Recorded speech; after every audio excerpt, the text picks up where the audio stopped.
Hey everybody, welcome back to Veronica's News and Notes blog. And today I just wanted to pick up on our A to Z of marketing in your business with G.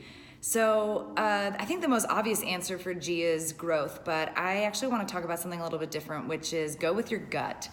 Or we could call it grow with your gut if you wanted to go down that path.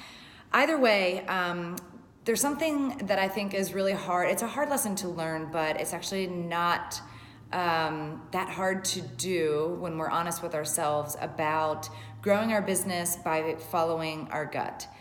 So what I mean by that is when you're thinking about marketing your business and taking on projects and connecting with potential clients and sharing your story, I have learned over the past 6 years or so running this business that I've got a pretty good gut feeling when it comes to something that's going to be great for me, even if it's scary, and something that has a lot of surface appeal, but I know is going to be not the right move. So let me break that down.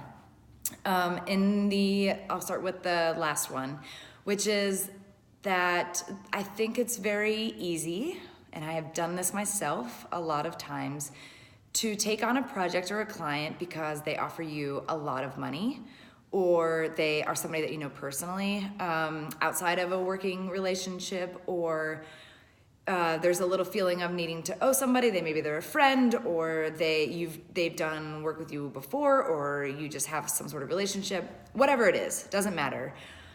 That you take a project or you start marketing your business by working with somebody or on a project that in your gut know is not the right direction for you, that it's actually a distraction from where you want to be.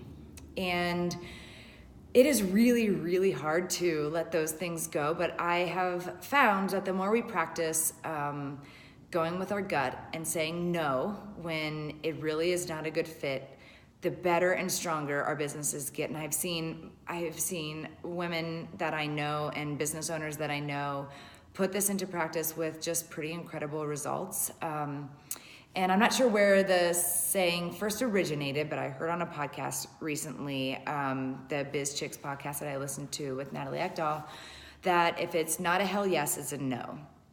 And I think this speaks to the topic that I'm talking about today with go with your gut.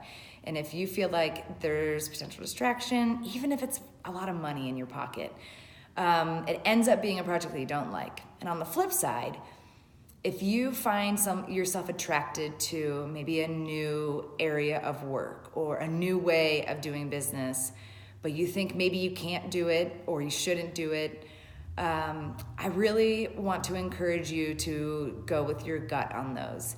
And an example that I have here, as many of you know, I own Verano, and I have for the past 6 years, but in the winter of 2017, Rachel, a woman that I only knew through business at that time, and I decided to go into business together and open up the Space Community Workplace in Cincinnati. And in our first year of business, we were all over the place in terms of understanding what it was that we were building.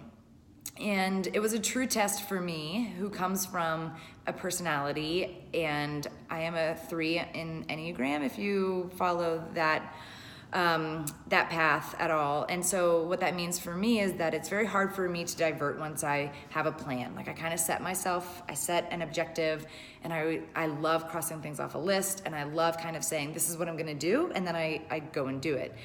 So when Rachel and I first started changing our business model at the space, it felt like failure to me.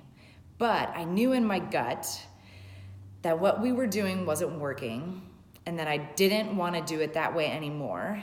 And so even though it meant I had to kind of reassociate what I was considering as a failure, and that was hard for me to do, I trusted my gut that we were going to follow the process and let this business kind of evolve and listen to our target market and stay focused on what it is that we really wanted to drive the business. And I think for you, when you are thinking about your own business and how do you follow your gut in your business, the same thing applies. You know, you've got an inner voice that you should be tuned into, that is your conscious, it's the Holy Spirit, it is your whatever spiritual thing you're into, or it's just your practical, logical brain saying, hey, this doesn't really match with the vision that we wanted to have in this business. And so I just say, follow your gut, trust your gut instincts.